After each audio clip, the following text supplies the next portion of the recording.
शीतल सुंदरता सावन समेटे स्वयं, लेके हरियाली चारों दिशा में खड़ा। प्रीति पावन परोसे पुष्प पुंज भी, सावनी झूला है डाली डाली पड़ा। धुन धवल धन्य धरती कधानी वसन, धूम घर घर मची और हरसने लगा। मोर पिक कोकिला सब बिहग गा रहे, जब जनकपुर में सावन बरसने लगा।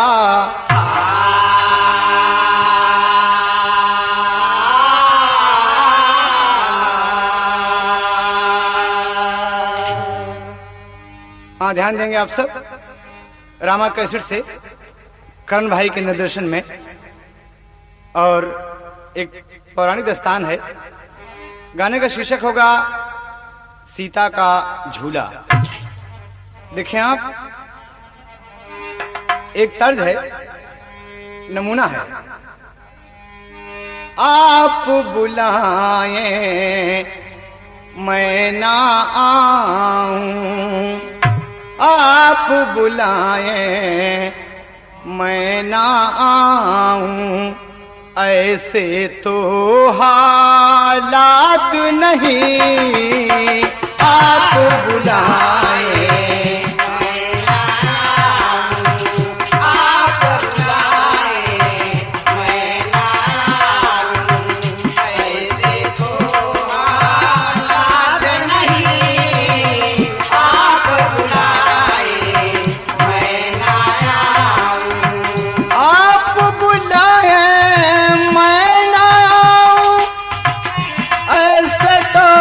हालात नहीं। एक जरा सा दिल टूटा है, एक जरा सा दिल टूटा है, और तो कोई बात नहीं।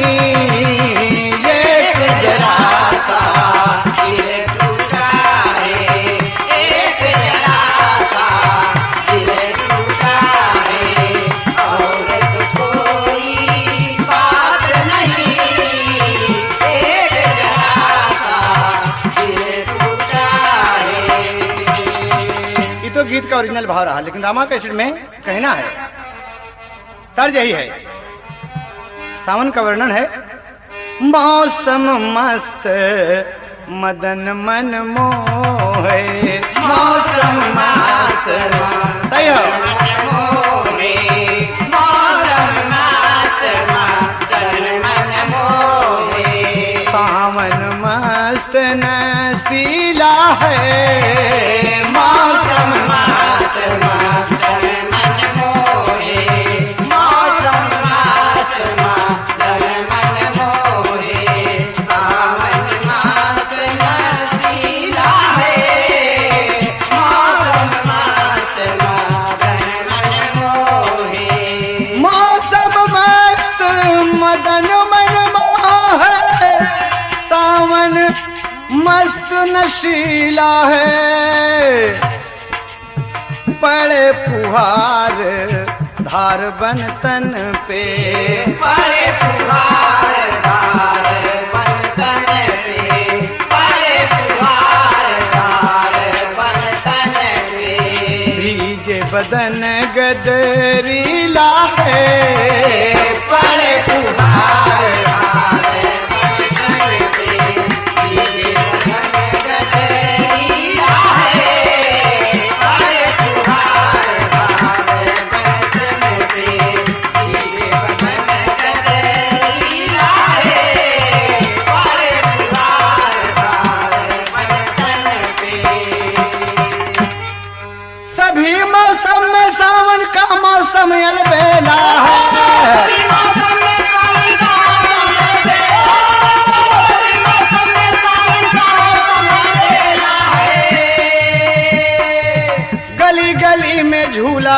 गांव गांव मेला है।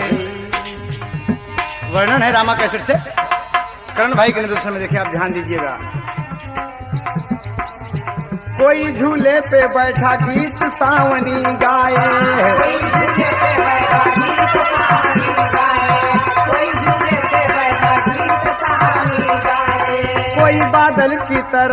कोई बादल की तरफ देख देख मुस्काए, कोई बादल की तरफ देख देख मुस्काए, कोई बादल की तरफ देख देख मुस्काए। कोई निज प्रेमिका के संग विहार करता है, चांद भी आज चांदनी से प्यार करता है। किसी की खातिर ये सावन गले का हार बना है, किसी के खातिर ये सावन गले का हार बना, किसी के खातिर ये सावन गले का हार बना। यही सावन किसी के खातिर तो अंगार बना, यही सावन तो किसी के खातिर तो अंगार बना, यही सावन तो किसी के खातिर अंगार बना। पूरब की ओर वर्णन है रामा कैसेट से। पूरब की ओर इंद्रधनुष जब निकलता है, सुहाने रंगों से सबही का मन मचलता है। सुहाने सावन की जब सुंदर बदरिया छाई,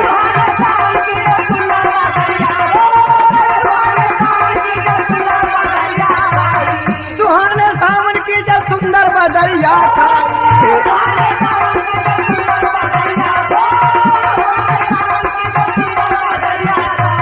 सखियों के संग सिया झूलने झूलाया,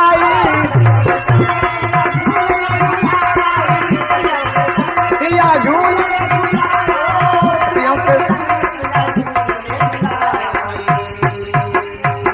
देखिए, सावन का जब सुंदर महीना आया और वो दिन भी आया जब लोग कजली मनाते हैं।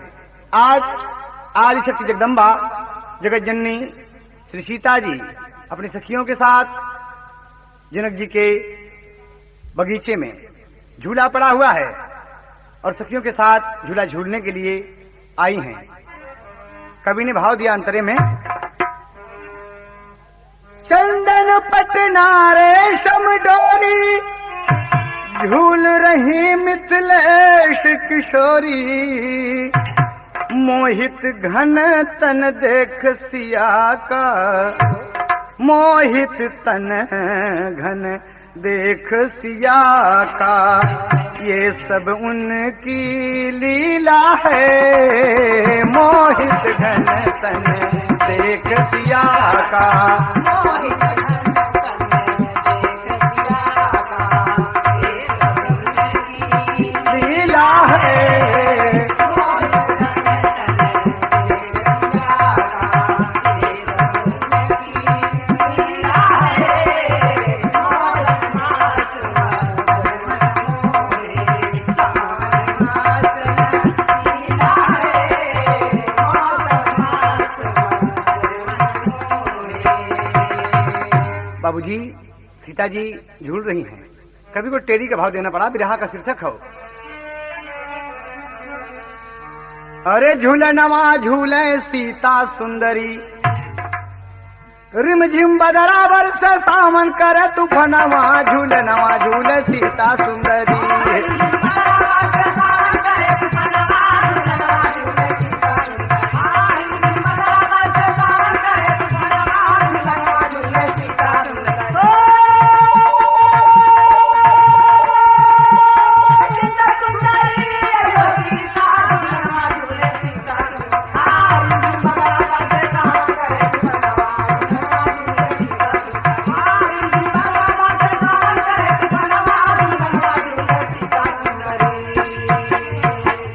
बाबूजी गौर करने की बात है।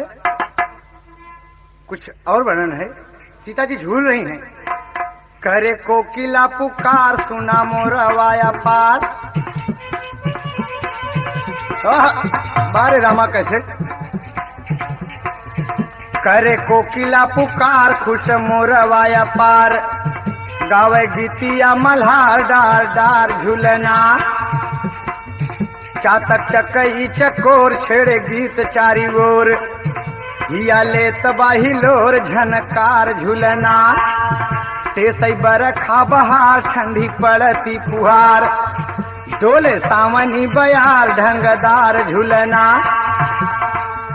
तीनों लोग हर साई थाम झूलना, कजाई दसो दिशा धन्य भाई नर नार झूलना।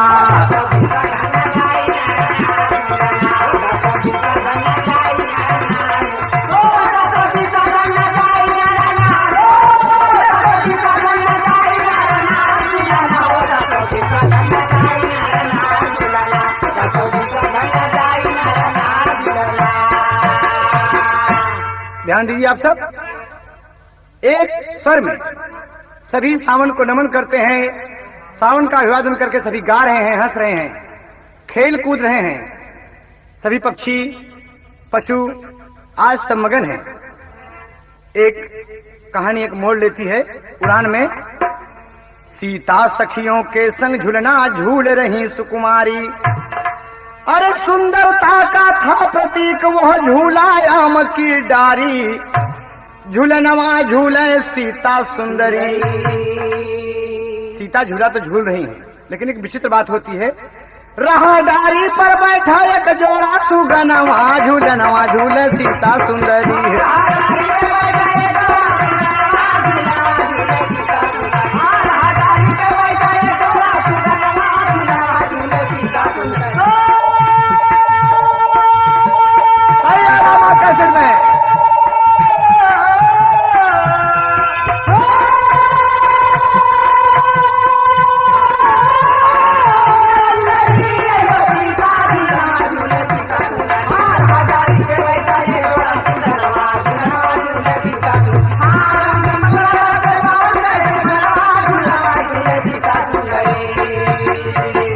विचार करने वाली बात है, जहां सीता झूला झूल रही हैं सखियों के साथ में, और उसी डाल पर एक जोड़ा सुगना बैठा है, तोता तोतिया बैठे हैं दोनों प्राणी।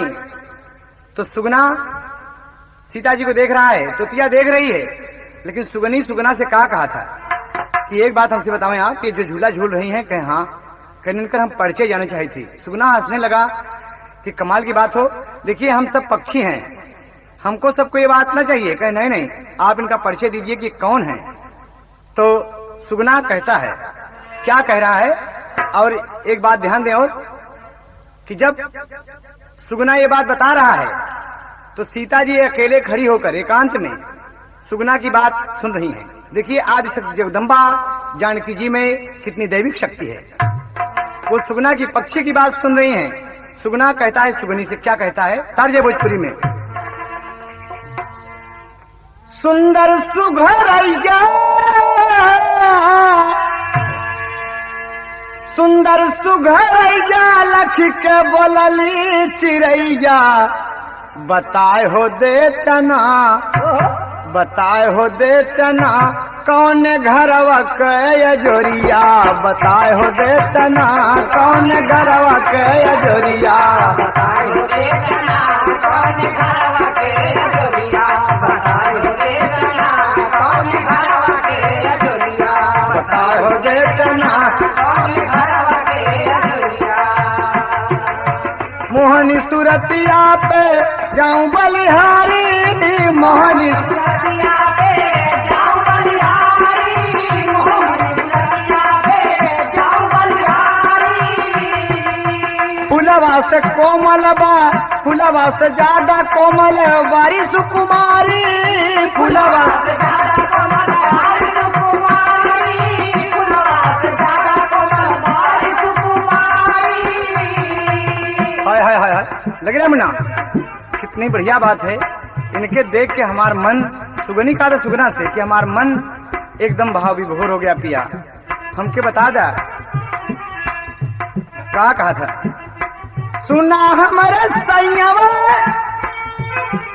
पड़ी हम तोर पैयावा, सुना हमारे सैयावा पड़ी हम तोर पैयावा, बताई देतना बताई देतना के करा भाग में चकोरिया, बताई देतना के करा भाग में चकोरिया, बताई देतना के करा भाग में चकोरिया, बताई देतना के करा भाग में चकोरिया, ओ बताई देतना हो, बताई हो दे, ओ बताई हो देतना हो, बताई हो देतना के करा भाग में चकोरिया,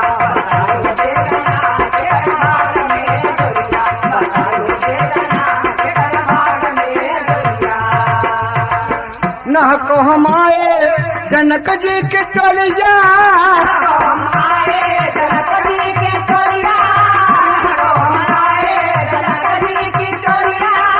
सुगना बोलन लागा, सुगना बोलन लागा, सुगना बोलन लागा, सुनते ही बोलिया सुगना।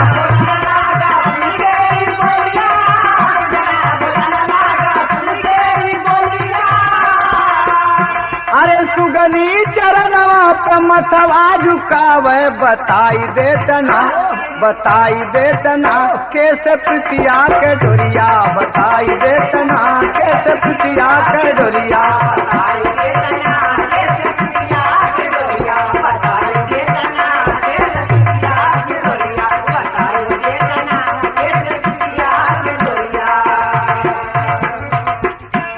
बताइए स्वामी। तो सुगना हंस पड़ा और सुगनी का प्रश्न सुनकर कहने लगा। श्रोतागण जरा ध्यान दे रामा कैसेट से भाई करण जी के निर्देशन में। सुगना उत्तर सुगनी को जो दे रहा है उसे आदिशक्ति जगदम्बा सीता जी एक एक बात सुन रही हैं। जो उत्तर दे रहा है सुगनी को कि ये कौन है, सीता जी का परिचय दे रहा है। तो एक तर्ज लगत है, तार जो है भोजपुरी में ओ,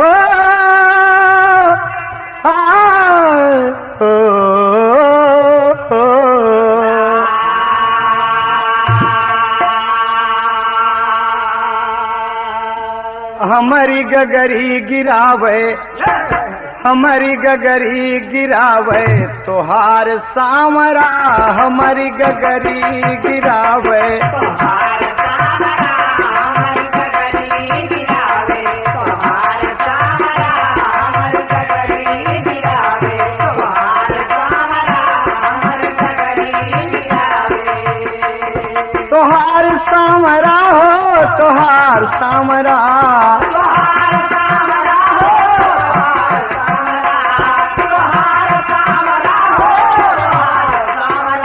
हमके जबरी नचावे तोहार सामरा, हमके जबरी नचावे तोहार सामरा, हमके जबरी नचावे तोहार सामरा, हमके जबरी नचावे। ये तो ओरिजिनल रहा, लेकिन कवि का क्या कहना है। सुगना परिचय दे रहा है और सीता जी सुन रही हैं। सुगना बतिया बतावे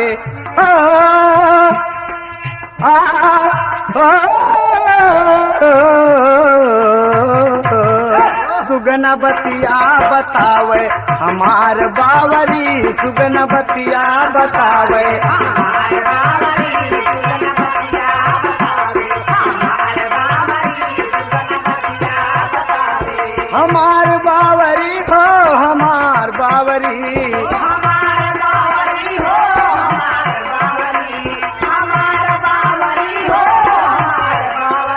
सारी शंका मिटावे हमार बावरी, सारी शंका मिटावे हमार बावरी, सारी शंका मिटावे हमार बावरी, सारी शंका मिटावे। क्या कहता है सुनो। सीता है नाम राजा जनक दुलारी, सीता है नाम राजा जनक दुलारी, सीता है नाम राजा जनक दुलारी। सावन का झूलना हो, सावन का झूलना झूलेला फुलवारी,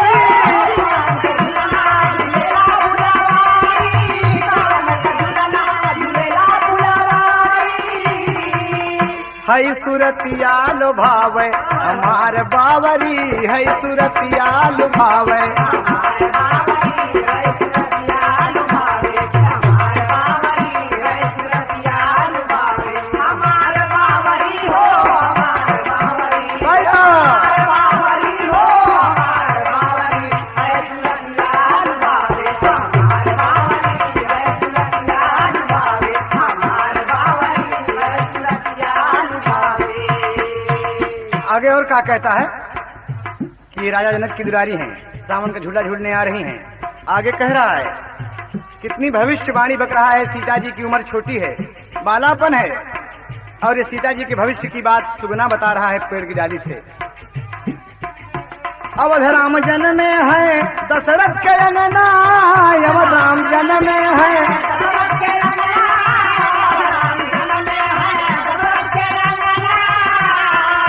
सीता के राम बनिए, सीता के रामचंद्र बन जय है सजना, सीता के रामचंद्र बन गई है सजना, सीता के रामचंद्र बन गई है सजना, सीता के रामचंद्र बन जई है सजना, मन में खुशियाँ मनावे मन में खुशियाँ मनावे हमार बावरी, मन में खुशियाँ मनावे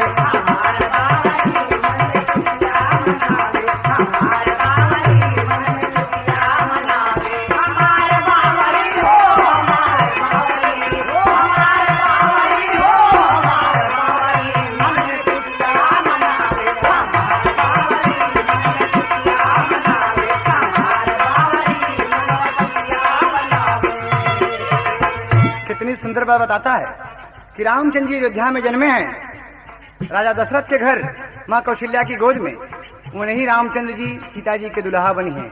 सुगनी हंस दिया, कहा आपो इसी बात बोले तो कैसे ठीक कहते।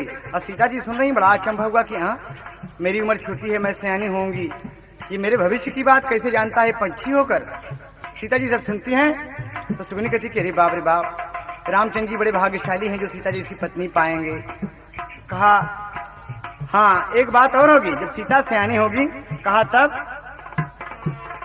कहा वो भी बात बताइए आप। तो कहा था कि इनके बाप राजा जनक प्रतिज्ञा करी है, शिव का धनुष वीर जो तरी है, शोर हो जाए पूरा जग माही जानकी, वही के संगवा में जई है बियाही जानकी।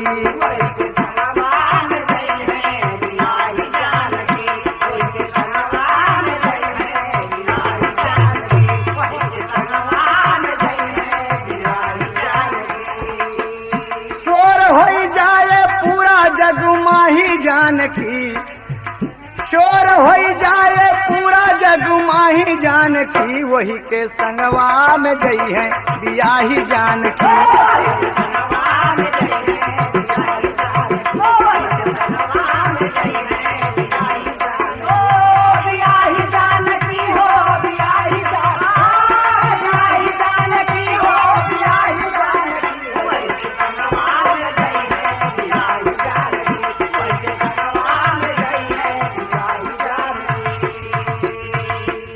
जो वीर शिव जी का पिनाक तोड़ेगा वही सीता को ब्याहेगा।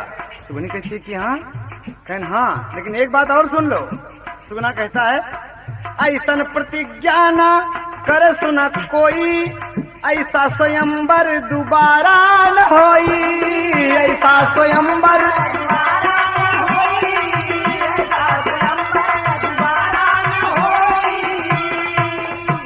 चारों ओरी पिटे ढिढोरा, वीर जो बना धनुष को तोड़ा, दई है धरती गगनवा गवाही जानकी, दई है धरती गगनवा गवाही जानकी, वही के संगवा मा जई है बियाही जानकी।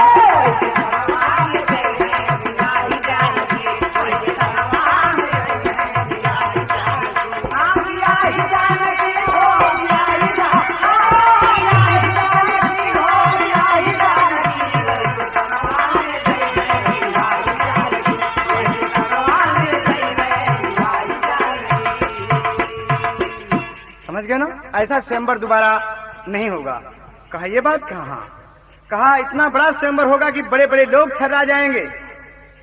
सुगनी बोली कि फिर क्या होगा, जब शिव का धनुष नहीं टूटेगा तो क्या होगा? कहा पागल हो तुम, हट सुन। सीता जी हंसने लगी कि ये अपनी पत्नी को डांट रहा है। सुगना क्या कहता है?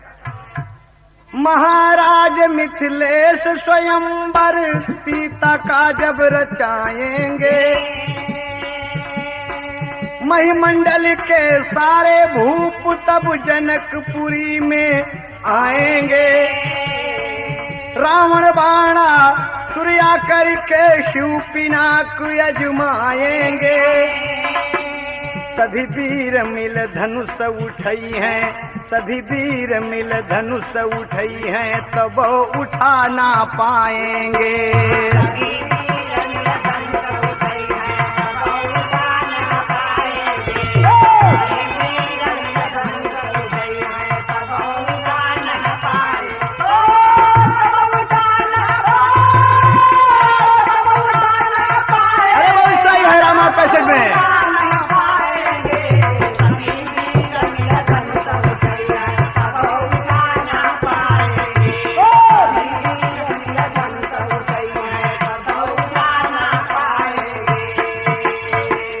तब क्या होगा? इतना वजन धनुष है कि कोई उठा नहीं पाएगा। कहा कोई नहीं उठा पाएगा। कहा तब तो गजब हो जाएगा। कहा अभी हमने बताया नहीं तुमसे, बताया नहीं कि अयोध्या में राम जन्मे हैं। ओ हो अरे हम तो भूल गए पिया जी। कहा रामचंद्र जी कहा? हाँ। कहा फिर वो? कहा उनको भी स्वयंवर का न्योता तो नहीं जाएगा, लेकिन एक ताजुब की बात होगी कि दुनिया के भूत तमाम निमंत्रण पाएंगे, लेकिन अयोध्या में स्वयंवर का न्योता नहीं जाएगा। कहा क्यों? कहा इसका कुछ कारण है, लेकिन राम आएंगे। तो कहा फिर कैसे आएंगे राम? कहा सुनो मेरी बात। मुनिवर विश्वामित्र के साथ, मुनिवर विश्वामित्र के साथ जनकपुर आएंगे रघुनाथ। उनके हाथ से शिव का टूटे धनुई बनवा झूलनवा झूल सीता सुंदरी।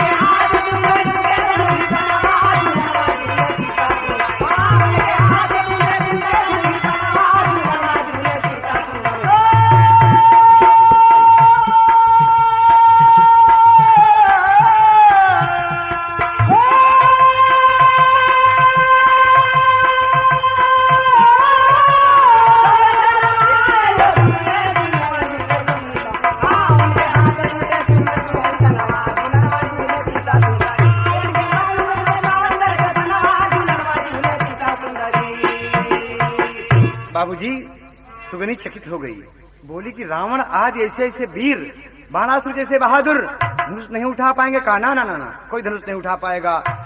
और तो सोचती है कि रामचंद्र जी खंड खंड करेंगे। कहा हाँ। सुगना बोला ऐसा ही होगा। सीता जी ये बात सुन रही हैं, उनके मन में एक ख्याल आया कि ये सच बोल रहा है या झूठ बोल रहा है। इसका पता लगाने के लिए वो बहेलिया को बुलाती हैं।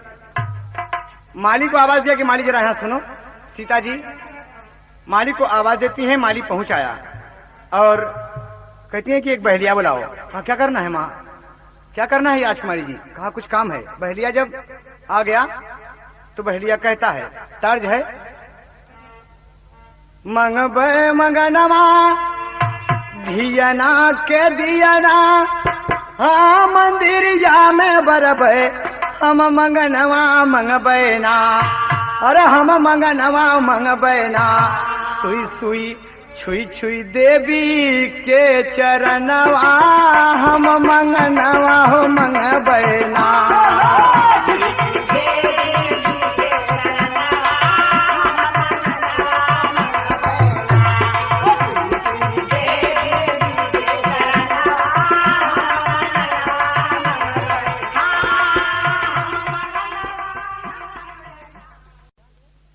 हाँ ध्यान दें, ये तो ओरिजिनल रहा।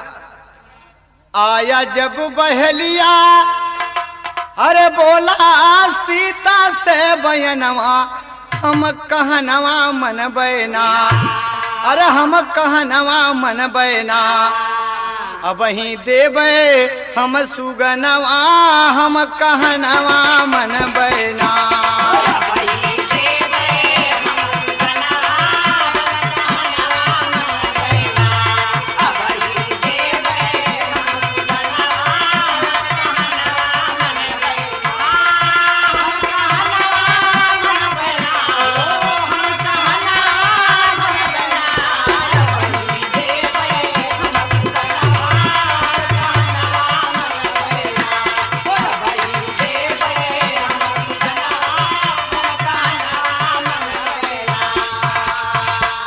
सुनो बहेलिया, तुम जबरदस्ती बोल रहे हो, जो मैं कहूँ उसको सुनो, हमको एक सुगना नहीं चाहिए। कहा फिर? सीता जी क्या कहती हैं वही बात जानने के लिए कि ये बात सच बोल रहा है कि गलत बोल रहा है। मेरे तकदीर की भविष्यवाणी करने वाला ये पंछी कैसे है। और क्या कहा थी? कजरी में भाव है, रामा कैसे से ध्यान दें आप।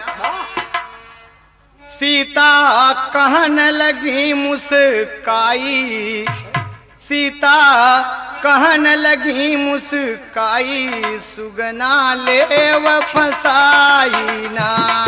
सीता कहन लगी मुस्काई, सुगना लेव फसाई ना। सीता कहन लगी मुस्काई, सुगना लेव फसाई ना। पूर करहु हमारी अभिलाषा,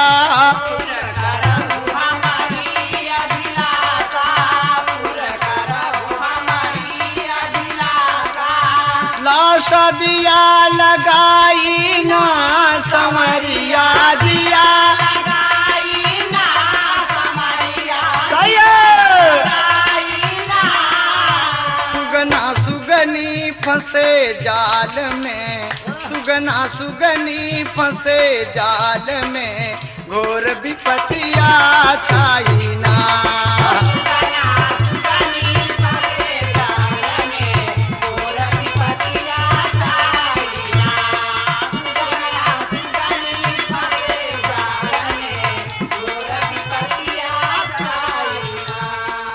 सुगना सुगनी लिए बहलिया, सुगना सुगनी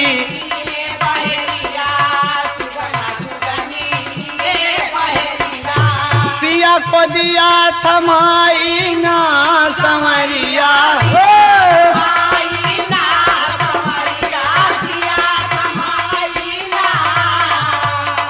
सोनवा के पिंजरा में रख ली, सोनवा के पिंजरा में रख ली, नैनन नीर बहाई ना।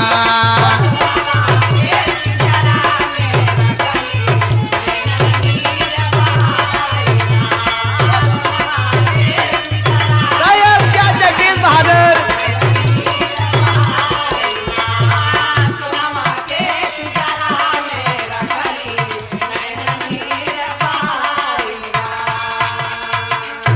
दोनों प्राणी शोक सागर में डूब गए। बाबूजी देखिए जरा विधाता की मर्जी। सुगना लगा सोचते दोनों प्राणी की ऐसी क्या गलती किया हम लोगों ने जो हमें फंसा के सीता जी हमके कैद में कर दे रहे। अरे हम तो बैठ के दोनों प्राणी बतियात रहे हंसी खुशी के साथ, सावन का बहार लूटत रहे, और ऐसी क्या गलती हुई हमार। दोनों प्राणी रो रहे हैं और कैद में रख दिया। तो सीता जी क्या कहती हैं? बोली सीता कैसे जनला, बोली सीता कैसे जनला, बोली सीता कैसे जनला। राम से होई सगाई ना समरिया, होई सगाई ना समरिया, होई सगाई ना। सुना हमहन लेब परीक्षा तोहरी, हमहन लेब परीक्षा तोहरी, लिहल कैद करवाई ना।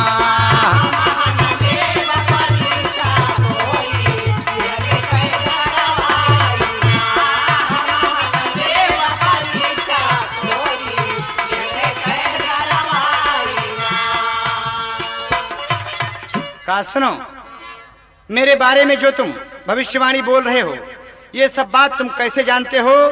तुम्हें बताना होगा। बोलो, डाल पर तुम मेरे भविष्यवाणी बकने वाले कौन हो? तुम कैसे जानते हो? तुम एक पक्षी हो, कोई इंसान नहीं हो। कहा राजकुमारी जी हम इंसान नहीं हैं, लेकिन कोई बात कोई कहीं सुनता है तो किसी से जिक्र जरूर करता है। राजकुमारी जी कहा तो तुम कहाँ सुने? कहा सुनिए हमारी बात। सुगना बोला सीता जी से प्रेम भरी रसबानी जी,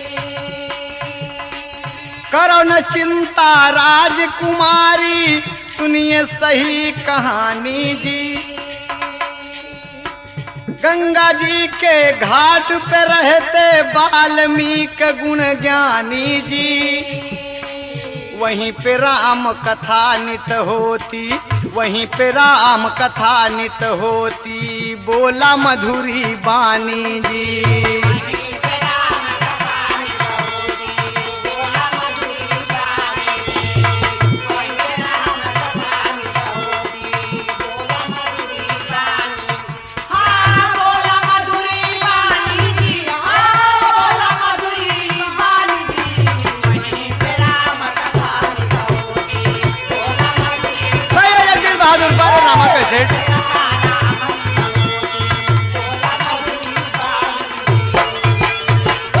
राजकुमारी जी, गंगा के तट पर वाल्मीकि मुनि जी रहते हैं। रात में वाल्मीकि गुणकारी, रात में वाल्मीकि गुणकारी, अरे कहले सारी कथा पुकारी, झूलनवा झूले सीता सुंदरी। अरे सारी रात वहीं पर सुनत रहे दस्तनवा, झूलनवा झूले सीता सुंदरी।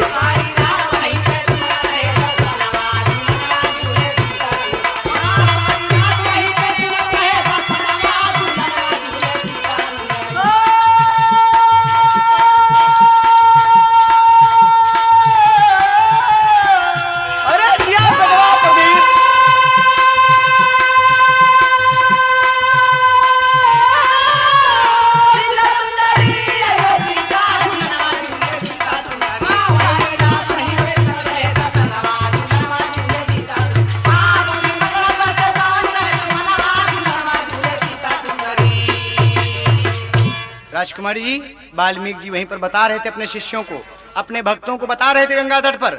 हमने वहीं ये बात सुनी और आकर अपनी पत्नी से ही बात बता रहे हैं। आपको देखकर पत्नी मेरी पूछ पड़ी, मेरी सुगनी पूछ पड़ी कि ये कौन है, तो वही आपका परिचय देने लगा। इसी गलती के लिए आप मुझे कैद कर दिया। कहा ये बात है? कहा हाँ। कहा ठीक है, जब तक ये पूरी बात नहीं होगी। सुगना को सीता जी छोड़ दिया। कैसे? आजाद कर दिया, लेकिन सुगनी को पिंजरे के अंदर रख दिया कि जब तक ये बात पूरी नहीं होगी मैं इसे नहीं छोड़ूंगी। जब मेरा जोड़ा बनेगा तो तेरा भी जोड़ा बनेगा। ये सच है या झूठ है, इसकी बात तो पिताजी जब स्वयंवर रचाएंगे तभी होगा। सुगनी कैद में सोने के पिंजरा में रखी है, सब कुछ खाने का प्रबंध है, लेकिन कुछ अच्छा नहीं लगता। कभी को विदेशिया का भाव देना पड़ा।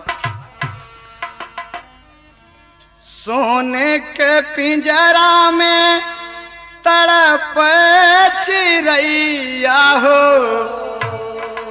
अमवा कडरिया पे रोवेला सुगनवा। बिनती चोरौरी करे संगवा छोड़ावा जानी, लेकिन सीता माने ना एको कहनवा। सुगनी बिलाप करे पिया का बोलावे लगली, आवाज सजन हमसे कैला मिलनवा। सोने के पिंजरवा में जियरा लगत नाही, अरे हम का बहरवा निकाला ये सजनवा।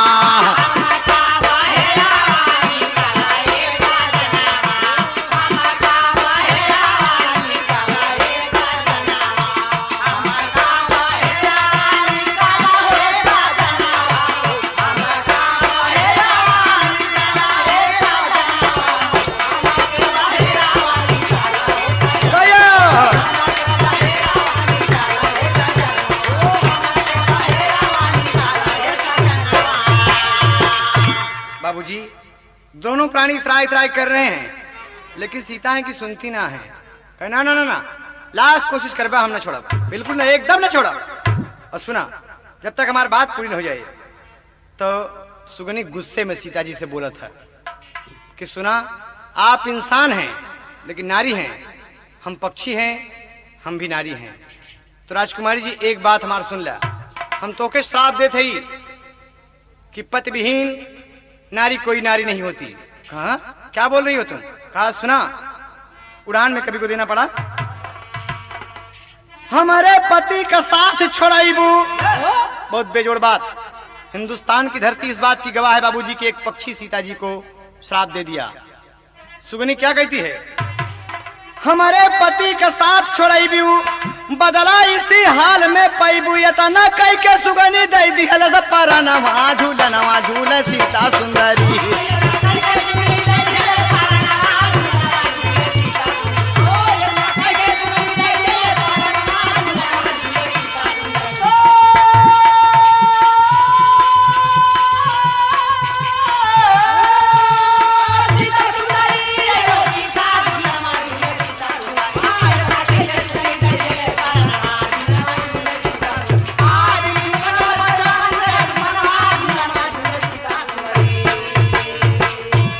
बाबूजी सुगनी सीता को श्राप देके अपना प्राण पिंजड़े में त्याग दिया।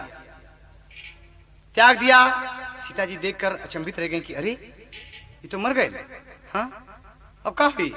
लेकिन बाबूजी सुगना डाल पर बैठा है, रोने लगा, आके पिंजरे के ऊपर बैठ गया कि राजकुमारी जी आपकी छाती ठंडी हो गई। बोलो सीता, मेरी पत्नी को मारकर आपकी छाती ठंडी हो गई।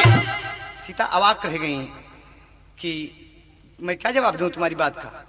कहा बोलिए, आप अपने आप मेरी बात सच है कि गलत है, इसको सिद्ध करने के लिए आप मेरी पत्नी की जिंदगी ले लिए। कहा बेशक मुझसे गलती हुई। कहा तो श्राप भी दे दिया है आपको। और सुना हमारा सुगना क्या कहता है, पहापट में भाव लगा था। एक पत्ती बढ़ के मास्टर, अरे तोता तड़प के बोला तऊने छनमा जनमा गाढ़े माँ। ए तोता तड़प के बोला तऊने छनमा जनमा गाढ़े माँ। और सीता का दई दिहल श्राप सुगनमा जनमा गाढ़े माँ।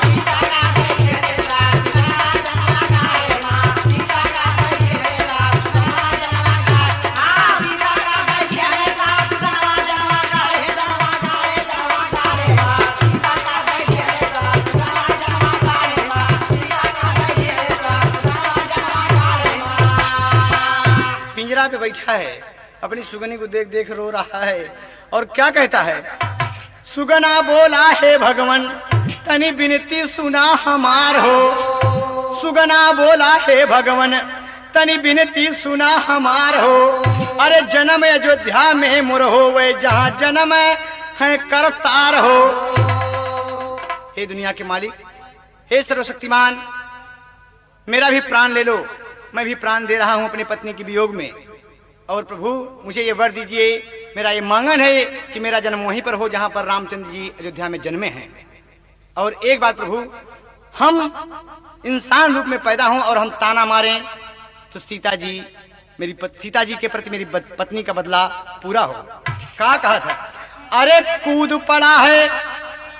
पड़ा है सरजू के दर में नवा जनमा गाढ़े माँ। हाँ कूद पड़ा है सरजू के दर में नवा जनमा गाढ़े माँ। असुगना सुगनी का हो गयल मर नवा जनमा गाढ़े माँ।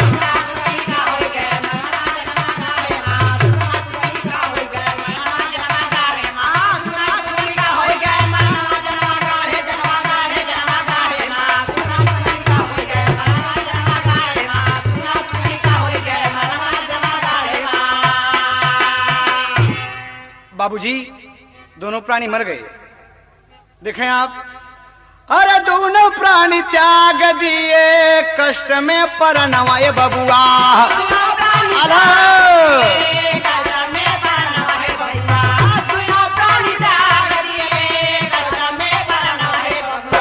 सोने का पिंजरावा अकेला रही जा। गुनाह प्राणी पाए मनई कतनवाए भैया। बारे रामा कैसे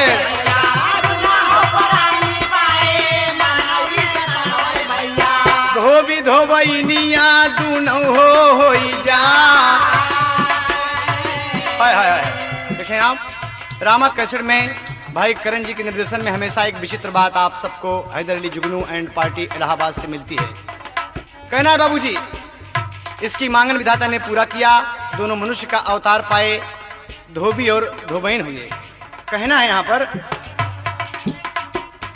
सुगनी बनाला वो कर प्यारी दुल्हनिया ये भैया।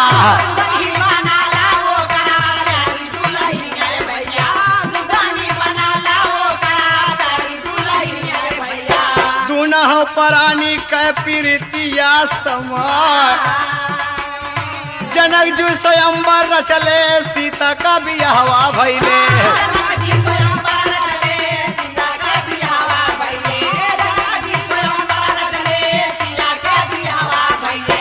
अवधपुरी में सीता गैली जब भैले बनवास रावण सिया का हरणवा हो कैले।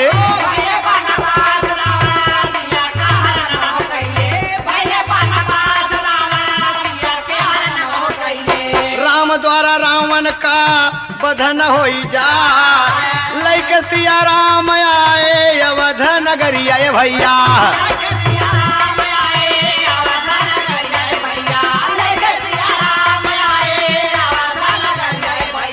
राजा बनी गए और सिंहासन गईले पार। हंसी खुशी राजा राम हंसी खुशी राज काज राम जी संभर ले। पहरे पर दिहले सिपहिया लगा।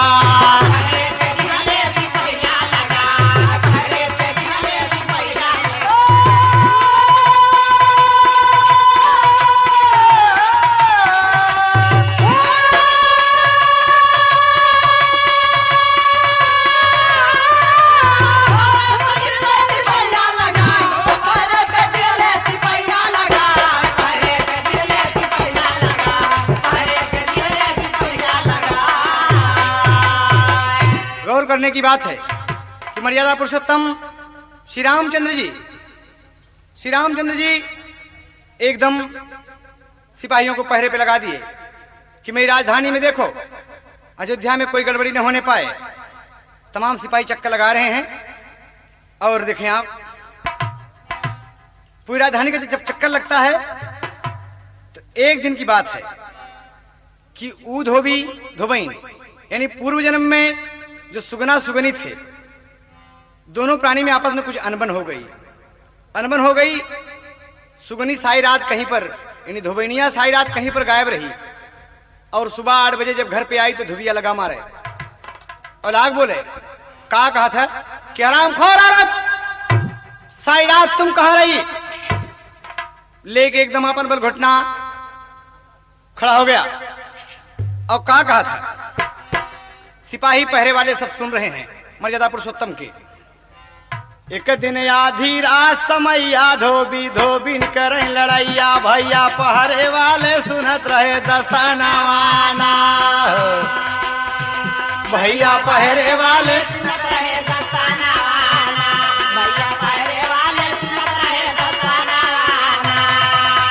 धोबिन कहे तोरे ना रहबे, धोबिन कहे तोरे ना रहबै। अनुचित एक बात ना सहबै, एक परदस कहबै ना सहबै अपमानवाना। यार धोबईन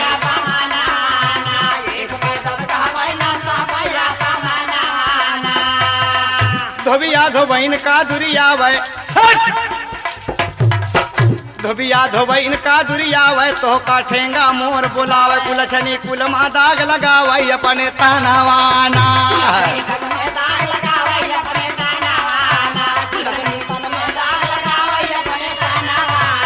धोबी बड़ी जोर से डांटे, धोबी बड़ी जोर से डांटे, बीसन डंडा खींच के काटे।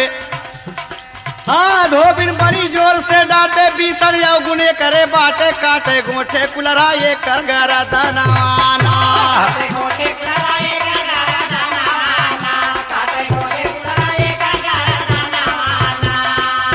बताओ इधर उधर की बात घूमती है ये सारी रात।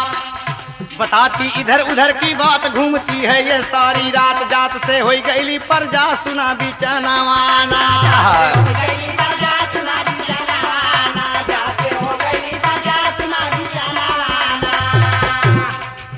हम मर्द नहीं बतलाई, बड़ी कठोर बात कहता है। हम मर्द नहीं बतलाई, जैसे रामचंद्र रघुराई। सुन हमार बात सुन, हरामखोर तोर दांत तोड़ दे बदतमीज। और कहा था हम मर्द नहीं बदलाई, जैसे रामचंद्र रघुराई। गए पछियाई सिया का लंका दरम्यानवाना। आज कुल तोर ममर की झाड़ खींच के बीसन डंडा मारा।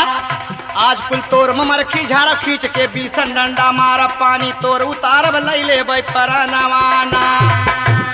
हाँ सुन के यह धोबईन के बोली, सुन के यह धोबी के बोली। पहरेदार के लागल गोली, जैसे होली सुल गए फागुन के महीना।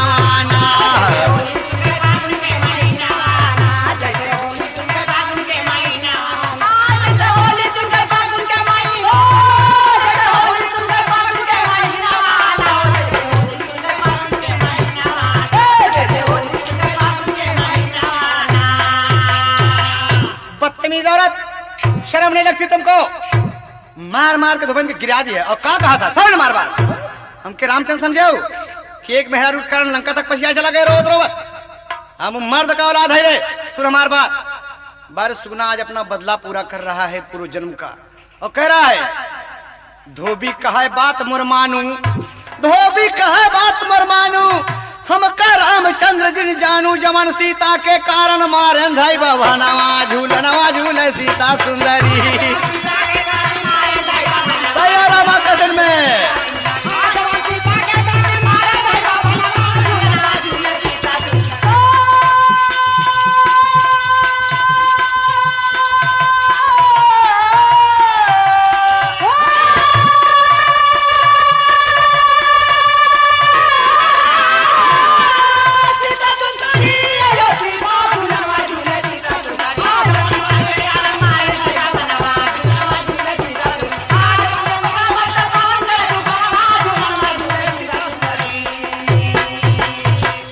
सीता के कारण त्रिलोक विजयी प्रकांड विद्वान दशकंधर का मार डाले।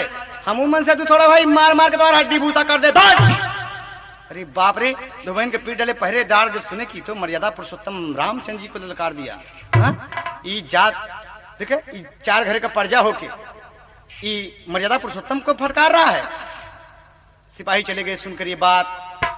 और सुबह जब दरबार मर्यादा पुरुषोत्तम का लगता है तो अपने पहरेदारों से पूछते हैं मर्यादा पुरुषोत्तम कि बोलो भाई राज में सब ठीक तो है ना। तो कुछ लोग खड़े हो गए। कहा महाराज एक अनहोनी बात हो गई। कहा हाँ हाँ बोलो बोलो क्या बात हो गई। मर्यादा पुरुषोत्तम से क्या कहता था पंधारी के तर्जुमे एक पत्ती और बल्ला मास्टर। हाँ हाँ एक शेर बढ़ के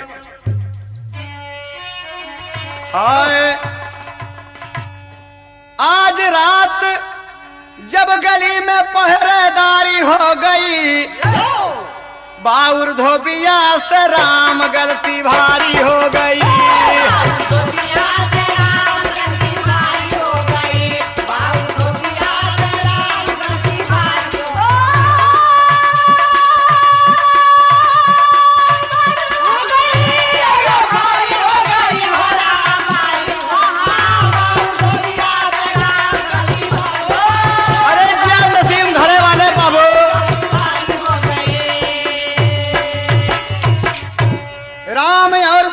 का उमार दिया ताना। कहे महाराज जो अपना धोबी है ना कहे हाँ। कहे राम और सीता का मार दिया ताना कैले से कलंकित राजा रघु का घराना। कहे सही कहे हाँ। कहे दोनों प्राणी से रात मारा मारी हो गई बाउर धोबिया से राम गलती भारी हो गई।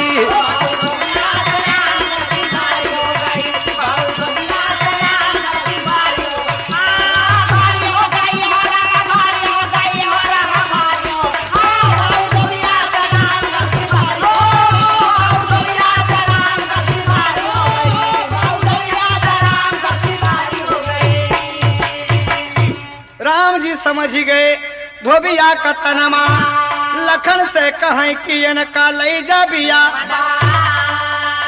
अरे श्री राम का डरिया है जारी हो गई बाउर धोबिया से राम गलती भारी हो गई। सही हो जगदीश। रामाकृष्ण में देखें आप एक विचित्र बात मिली कि पहरेदार बता रहे कि महाराज बड़ी गलती हो गई उससे। रात में अपनी पत्नी को कह रहा है कि हम रामचंद्र नहीं है कि सीता जी को रावण के यहाँ से लाएंगे और रख लेंगे, हम निकाल देंगे। अगर तुम रात भर गायब रही तुम निकल जाओ मेरे घर से। महाराज वो मार के निकाल दे लेस और आपके ताना मारे माता जी के ताना मारे। मर्यादा पुरुषोत्तम समझ गए कि ओहो मेरी प्रजा मुझ पर शक करती है, मेरी सीता पर शक करती है। मर्यादा पुरुषोत्तम उसी वक्त इसलिए कि परीक्षा मैंने सीता की अग्नि के लिए है न कि पूरी प्रजा ने। ये बात को देखते हुए मर्यादा पुरुषोत्तम सीता का घर से निकाल दिए बाबूजी बहाना करके। और सुगना और सुगनी का बात सत्य भइले सीता से संग श्री राम जी छोड़वले। बाबूजी अरे वन में लव कुछ के सीता महतारी हो गई बाउर धोबिया से राम गलती भारी हो गई।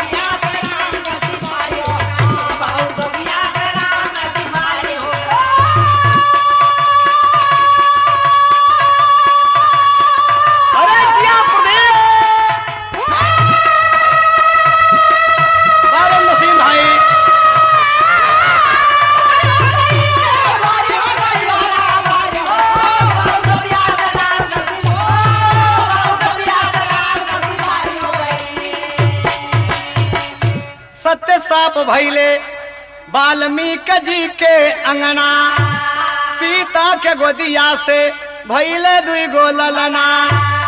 बाबूजी लवकुश की पैदाइश वहीं पर हुई, वाल्मीकि जी की कुटी पर। वाल्मीकि जी से ही सारी कथा सुगुना सुने था, जो सीता जी से अपनी पत्नी से बता रहा था। सुगुनी से सीता जी कैद करवा लिए, मर गए दोनों प्राणी श्राप देकर। आज बात सत्य हुई। अरे रामचंद्र का ये डरिया जग में जारी हो गई, बाउर धोबिया से राम गलती भारी हो गई।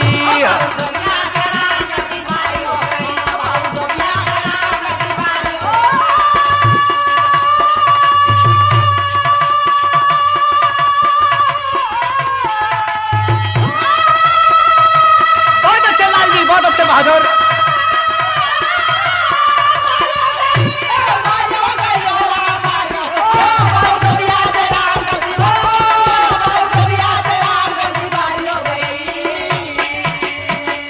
रामा कैसे से आप देखें, आप श्राप सत्य हुआ सुगनी का, गीतानंद दर्शाए। अरे कविवर राम आधार की कविता हिंद में रंग जमाए, झूलनवा झूल सीता सुंदरी। अरे गाँव हैदर अली बाया वही रखा उठनवा, झूलनवा झूल सीता सुंदरी।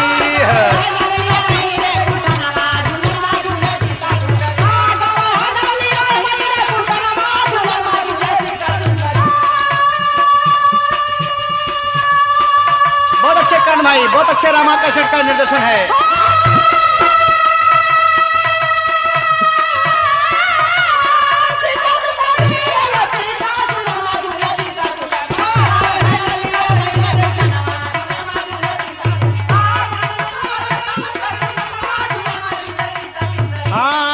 झिम बदरा बरस सावन करे तूफानवा, हो झूलनवा झूल सीता सुंदरी।